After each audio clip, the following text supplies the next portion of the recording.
If you have a baby at your house and not in a hospital, do you just show up there later and say, "Hi, I made this. Need the paperwork?" If you have a midwife attend the birth, then she will fill out the paperwork, you sign, and she files it. If you give birth at home with no one else present, there is a way to file for the birth certificate on your own through Vital Records. The process is probably different depending on which state you are in. But where I am, they require some sort of prenatal record to prove you were in fact pregnant.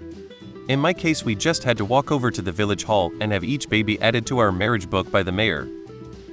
A lot of folks are saying the midwife does it if you have a home birth attended by a midwife, but that was not the case for me. I just went down to the Social Security Vital Records office about a year after my kiddo was born and did the paperwork.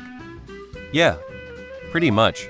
I don't know about the USA, but as far as I know, the birth certificate in Brazil is still filed at the registry office, which is a separate thing you have to do after the birth. Usually the father or grandmother will go in to file, as it's usually done pretty soon after, and the mother and baby are usually not able to make it themselves. Fun fact, it used to be fairly common for informal adoptions to happen this way.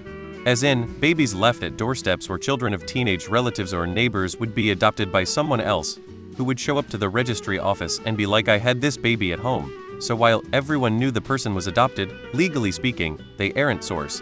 Multiple family members are from this kind of situation. In Australia, a midwife attends home births and will sign the paperwork for baby to officially exist. If baby is born BBA born before arrival, meaning the baby was accidentally born at home, in the ambulance, etc., midwives at the hospital sign the paperwork. The free birth movement is a whole other rabbit hole worth peeking into. Look up sovereign citizens and straw man theory in relation to these things. Makes it super difficult to get their own government identity later in life if their parents have decided to not allow their child to officially exist. It's that if you home birth, then the midwife or other designer files the certificate of live birth, which generates the birth certificate. If you birth in a hospital, then the Social Security number is auto-generated. Home birth means you have to physically go to Social Security office to get ASS. In the US, it's by county. They issue birth, marriage, and death certificates. Midwife in Toronto checking in the notice of live birth and health card are done at home, just like they would be at the hospital. Like someone from Australia mentioned, if a baby is BBA born before arrival, the most responsible provider will fill out the forms and put the receiving location as the place of birth. For example, if someone was en route to a midwifery clinic or birth center, that would be the address if that's where they end up in the immediate postpartum. If they have their immediate postpartum at the hospital, the address is the hospital. Now for the people who want to free birth or don't call their midwife until after the delivery on purpose it happens, they have to go to Service Ontario in person with their newborn to register them. You talking about a birth certificate? It really depends on your jurisdiction. Not to the hospital, but to the county recorder's office. We took our marriage cert and the midwife birth cert. 3 weeks later, we got our daughter's certified birth certificate and used that to register with Social Security. We also went to the pediatrician at 3 days old for a general checkup and to make sure all was good. Each state has a procedure for that.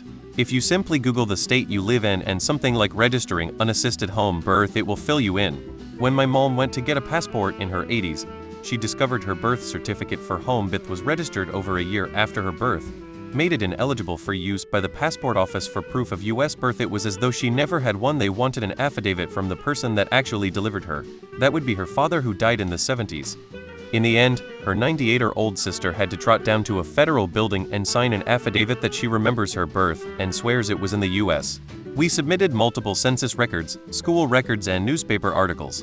We were able to get it, but discovered delaying it even by a year will cause the child a huge amount of problems down the line. They really didn't act like they didn't want to give it, but we did have to go through a lot of effort. I don't think they really questioned that she was a US citizen, but procedures must be followed. Home birth midwife in the US checking in.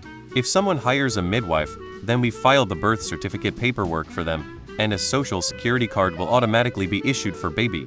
If they have an unassisted birth, they will need to go to Vital Records to fill out the paperwork themselves. That is usually pretty easy to do, but can become more difficult if the registrar hasn't ever done the process before. One of the best questions I've heard. Depends on which country you live in. My midwife filed the paperwork for us that were necessary to register my son after we did a home birth. If it was unintentional, you'll go to the hospital after as planned and it'll all be done. If you had a home birth, there's a midwife and an assistant there. The midwife handles all the paperwork. That's what we did. I delivered my youngest child at home, then we went to the hospital. I was the attending physician, and it was considered a dirty birth since it was not done in the hospital. Our daughter stayed with mama for the few days they were there. No nursery and no 247 bright lights. Pleasant experience all around. Alabama and other red states better figure something out, because options are leaving those states, and pregnant moms are having to drive hours from their small hick towns to deliver their babies. The doctors don't want to work in those states in case the mom miscarriages and the doctors get blamed. Vote blue or else. In Ohio, I just took the baby to the SS office in my county about a week later and filled out paperwork.